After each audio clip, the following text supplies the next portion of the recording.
Welcome to Lincoln Park Zoo. We are so happy you're here with us. Today on Stay Tuned to the Zoo, we are learning all about polar bears. We'll get the chance to learn about the two bears that call our zoo home. We'll even learn about how we care for them here at the zoo, and we'll get the chance to learn how you can observe the extremes of the Arctic just by observing a polar bear up close. Now, before we get started, I want you to take a second, pretend like you are in the Arctic environment, the home of wild-born polar bears. Close your eyes and use one word to describe it. Did anyone say cold? If so, you are 100% correct. The Arctic is cold and can be harsh. What many people don't realize, though, is there are seasons in the Arctic. In the summer season, especially at the southern end of the Arctic range, it can get to about 70 degrees Fahrenheit. But the winters are definitely harsher and more extreme. And in that Arctic ecosystem, temperatures can drop below zero by 30 degrees Fahrenheit. Polar bears have really incredible adaptations to survive and thrive in those cold scenarios. As you're observing Siku and Tellini, the male and female polar bear here at Lincoln Park Zoo, you can see some of those extreme adaptations. One of the best adaptations they have for staying warm is that thick layer of fur on their body. As they're moving around, you'll see that their fur moves with them. What you can't see, though, is there are two layers of fur, an underfur and an outer layer. These two layers are going to help keep polar bears warm, but it also helps keep them dry in the Arctic ecosystem and definitely keeps these zoo-born bears here at Lincoln Park Zoo dry and warm as well. Polar bears also have a really thick layer of blubber underneath that skin and fur. And as Siku and Tellini are walking around their home, you might see a little jiggle underneath, and that is the fat or blubber that they have. As zoo-born bears, Siku and Tellini don't have as thick of a layer of blubber as their counterparts do in the wild. In the wild, polar bears need to have a 4.5-inch thick layer of blubber. To put that in perspective, if you hold out your hand and go where your thumb meets your hand all the way out to the end of your fingers, that's about 4.5 inches thick. That blubber is really important for polar bears and definitely insulates them in those cold temperatures. Another adaptation that polar bears have for staying nice and warm in that Arctic environment are really short extremities. Now, what I mean by that is they have really short ears and a really short tail. As you look at Siku and Tellini behind me, you'll notice that compared to their body size, those extremities are so small. This is on purpose. Having really short ears and a really short tail are going to help them prevent losing heat from those extremities and keep their internal body temperature nice and warm. With the polar bears behind me, hopefully you can see their really large size. Polar bears are the largest predatory land mammal, and the males are definitely impressive compared to the females in size. The adult male Siku that lives here at Lincoln Park Zoo, on his back 2 feet, can stand about 8 to 10 feet tall and weighs close to 1,000 pounds. Their primary prey in that Arctic environment it's going to be seals. So polar bears have really beneficial adaptations to help them find and catch and hold on to those seals. As you look at Siku and Tellini behind me, hopefully you're getting the chance to see that really long nose. My favorite thing to watch the polar bears do is stick that nose in the air and smell their environment here at the zoo. And in the wild, polar bears will use that sense of smell to smell for seals. They can even smell a seal underneath the sea ice and miles away. Now, once they find the seal, they definitely have to be able to catch it and hold on to it. It might be hard to see here today, but polar bears have really long, sharp canine teeth. They're also widely spaced, so when they do catch a seal, those teeth are going to help them hold onto it. Because seals provide that really thick layer of blubber, this blubber is going to be insulation for polar bears like we talked about, but it also provides them with enough fuel for their bodies. And in the Arctic, polar bears have to go days, weeks, or even months without food, especially if you're a female polar bear that might be going into denning season. So having that diet of blubber-rich seal is critical to making sure that those polar bears are staying safe in their Arctic environment. Don't worry, here at Lincoln Park Zoo, Siku and Tellini get fed every single day. So they don't rely on a diet of seal here, but we want to make sure they're getting food that has the same nutritional value.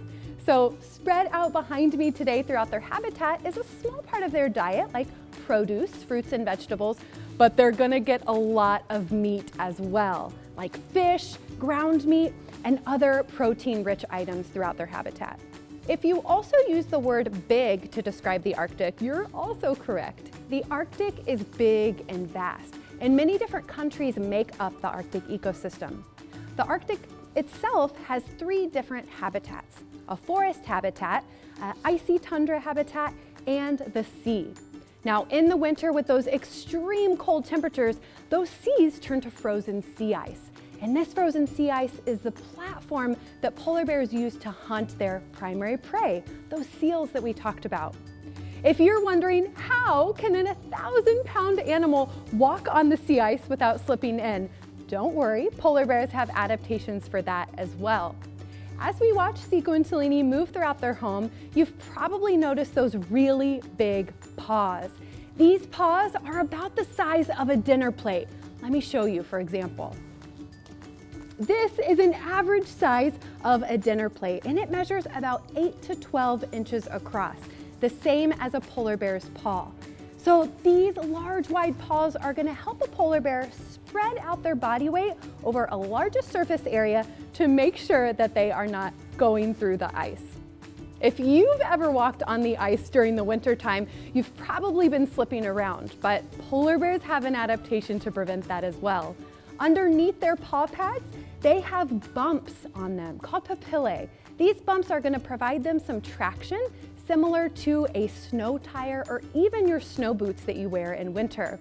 This, paired with their really long, sharp claws, are going to help them grip into the ice to make sure they're not slipping and sliding around.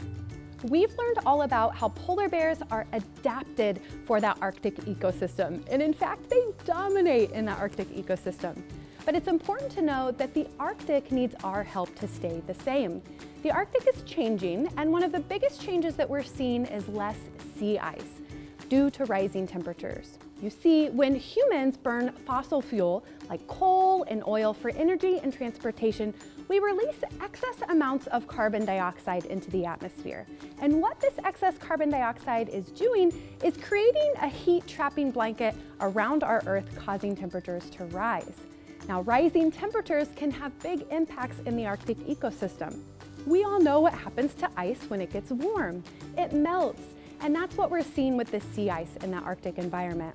But don't worry, there are teams of scientists around the world working to make sure to keep that Arctic environment and polar bears safe. And Lincoln Park Zoo is partners with one of those amazing groups of scientists, a group called Polar Bears International. They are out in the Arctic studying polar bears and work to protect their Arctic home and keep polar bears healthy in this space. You and I, even though we're not scientists, can make choices and changes in our everyday life to benefit polar bears as well. Electricity and the energy that we use in our homes can actually add to that heat-trapping blanket. So if you think to yourself next time you're leaving a room, maybe I should turn off the lights and reduce my energy to make sure that I'm helping to keep that Arctic ecosystem healthy. It seems like a small thing to do, but for us living at home, it's a great opportunity for us to take action on behalf of polar bears. There's a lot of other choices you can make as well. That is just one of a long list. And if you want to learn more, you can go to our website at lpzoo.org and go to Take Action with Us. I hope you enjoyed getting the chance to see the 2 zoo-born polar bears here at Lincoln Park Zoo, Siku and Tellini, learning about how we care for them here at the zoo, and learning about how you can see the extremes of the Arctic by observing a polar bear up close. Thank you so much for joining us today for our chat. We just learned about the awesome adaptations polar bears have for surviving in the extremes of the Arctic. We're going to put our memory to the test and get Matt ready to go outside and be able to handle the winter temperatures today here in Chicago. Now remember, when it is cold and wet outside, it's really important that we stay warm and dry. Can you remember what polar bears have to keep them warm and dry in the Arctic? If you guessed thick fur, you are exactly right. Polar bears have 2 layers of fur, an underlayer and an outer layer that keeps them nice and warm and dry. What do you think we could use to keep Matt nice and warm today? Did you say a sweatshirt? Let's see what we have. This sweatshirt is nice and warm and will be a really excellent layer for Matt. Here you go.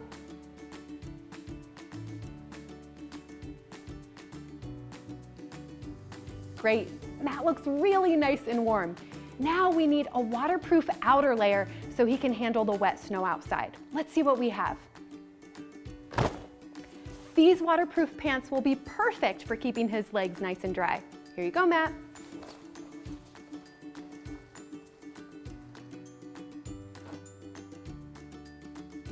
Now we need to have a waterproof layer for the top half. Let's see what we have. Perfect, a nice long waterproof coat. Here you go.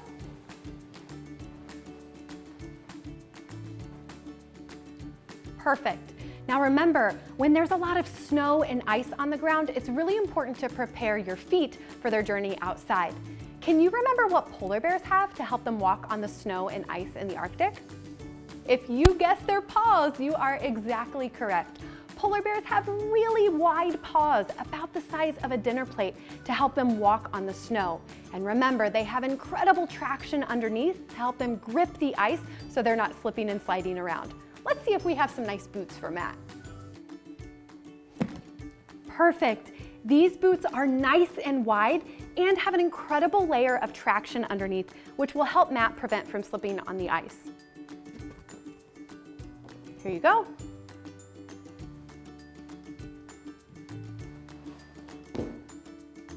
Great. Now, it's important to remember in the winter time when the temperatures drop, it's usually really windy as well. So it's important to protect your extremities like your hands and your head. Let's see what we have to protect Matt's hands. Perfect. These gloves are nice and thick, really warm on the inside and waterproof on the outside. Here you go.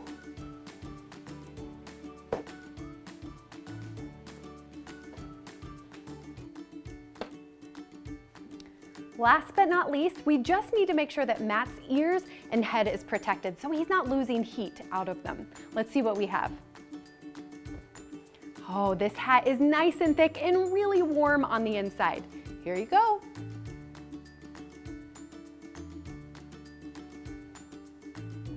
Perfect. I don't know about you, but I think Matt is perfectly ready to survive the extreme temperatures outside in winter in Chicago. All right, I think it looks like Matt is ready to survive in the cold Chicago. Are you ready, Matt? All right, see you later.